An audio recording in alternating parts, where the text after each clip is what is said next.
On September 28, 1963, just 7 weeks and 6 days before his assassination in Dallas, Texas, President John F. Kennedy made his last official visit to California to dedicate the Bureau of Reclamation's Whiskeytown Dam.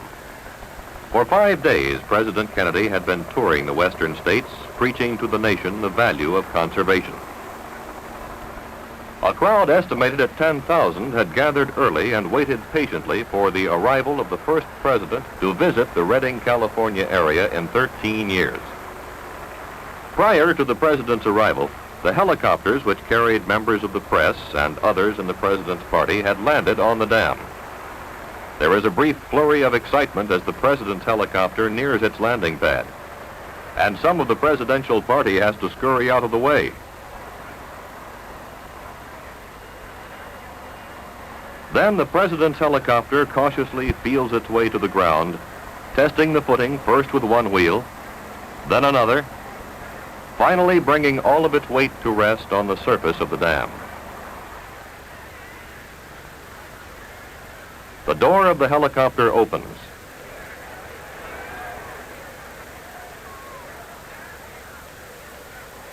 And President Kennedy steps out to be met by the official welcoming committee.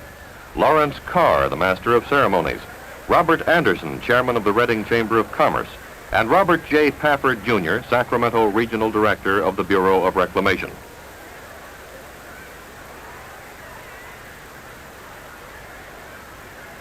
They are joined by California's Governor Brown and Congressman Harold T. Johnson.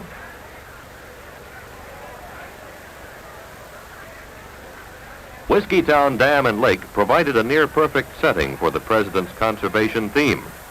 Blended into surroundings of great natural beauty, the dam is part of a reclamation project that takes water that once wasted into the ocean and uses that water to irrigate farms, generate power, improve navigation, and increase the recreational opportunities of millions of Americans.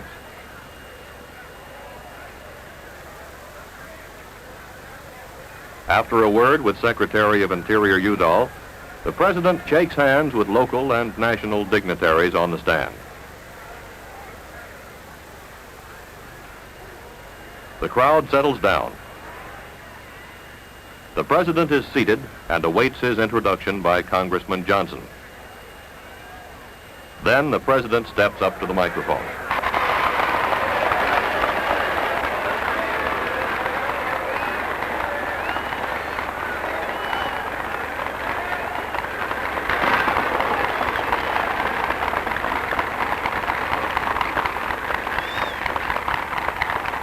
Thank you, ladies and gentlemen.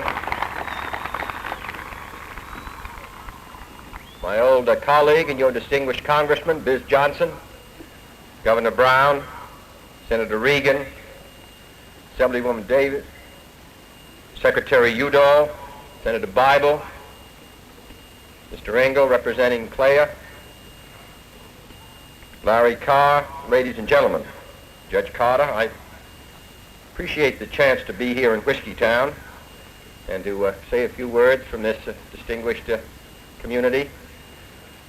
I was reminded when I read my itinerary of a poem by Stephen Vincent Benet called American Names.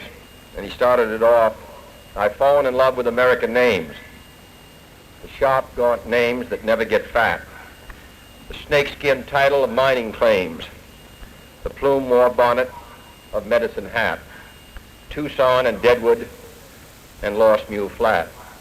Then he goes on to talk about some famous American names, not Whiskeytown, but I think he could add it to the roster because the name of this community tells a good deal about the early beginnings of this state and country. And I've come across the United States in the last 5 days, starting at Milford, Pennsylvania, which was the home of Gifford Pinchot, who was, with Theodore Roosevelt, the first great conservationist in this country. Imagine how small their country was, how few the people, and yet how dangerous it was in the early part of this century.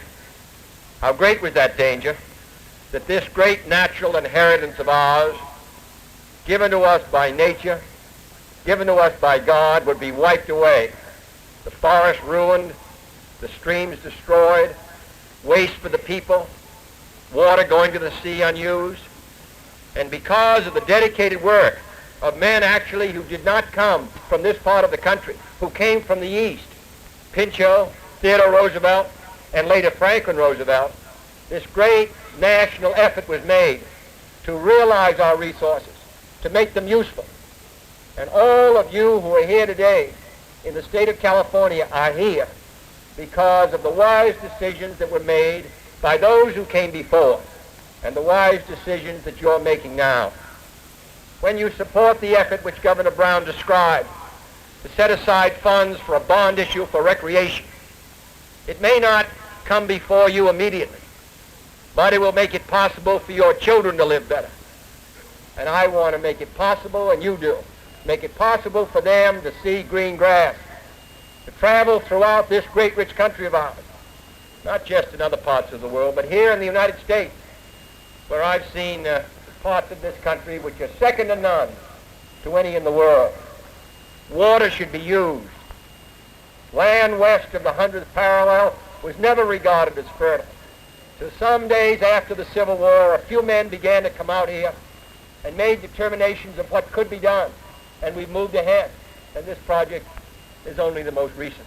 I'm proud of it. It was opposed for many years. Many people wondered whether it would ever pay for itself. The fact of the matter is, as a general rule, every time we bet on the future of this country, we win. I was there yesterday, the day before, at the Grand Coulee Dam. 10 years they fought for the Grand Coulee Dam. Finally, it was built. It will pay for itself in another 5 or 6 years. But more important than that, it has meant the development of that whole section of the high Northwest, the development of the atomic reactors, which have played such a significant part in maintaining the security of the United States. Every time we make a determination to set aside the seashore for the use of future generations, every time we build these great projects, we develop the water resources, we set aside recreational areas, we can be sure they're going to be used. 350 million Americans will live in this country of ours in the short space of less than 40 years, where now there are 180 million. What will they do? What kind of a country will they find? How much recreation will it be possible for them? I think if we make the right decisions now, they will be as grateful to us as we were and are to Gifford Pinchot and Theodore Roosevelt for the things they did 45 and 50 years ago.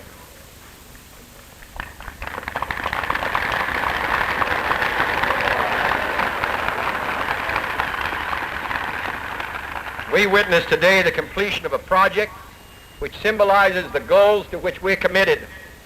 The Whiskeytown Reservoir is not the largest structure on the Trinity River, but its completion is significant because this is the last of the Trinity Project dams.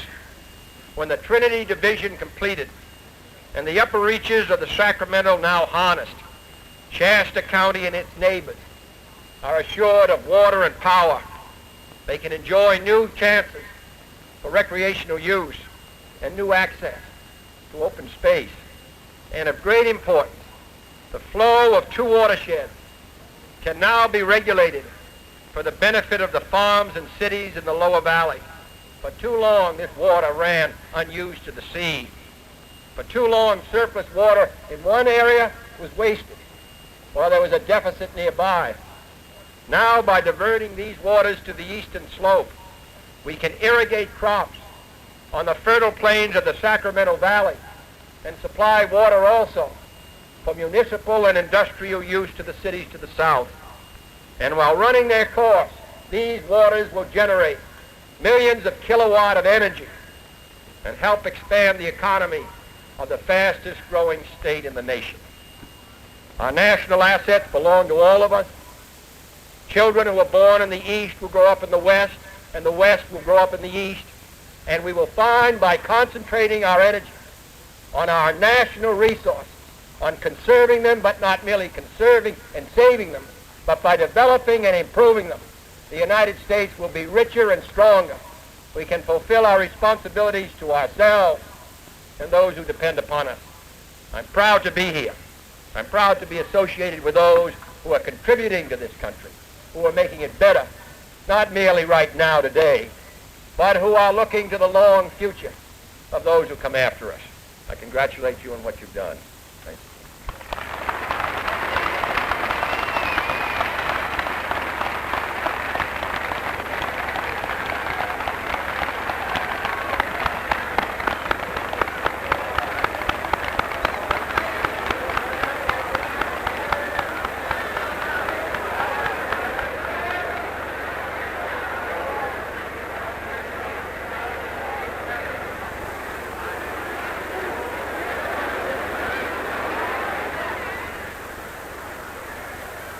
Following his speech, the president leaves the stand.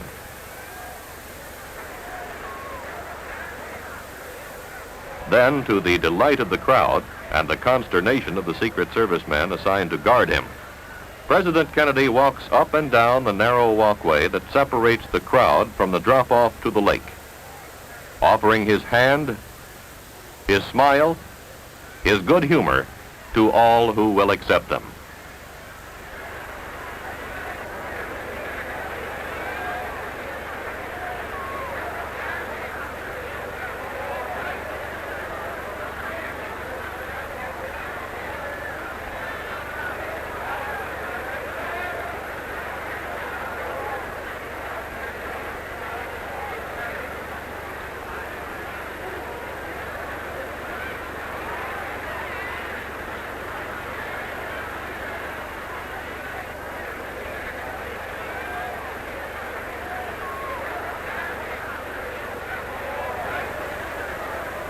Finally, he makes his way back to the dam.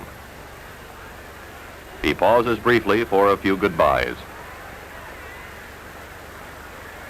Then he climbs back into the helicopter.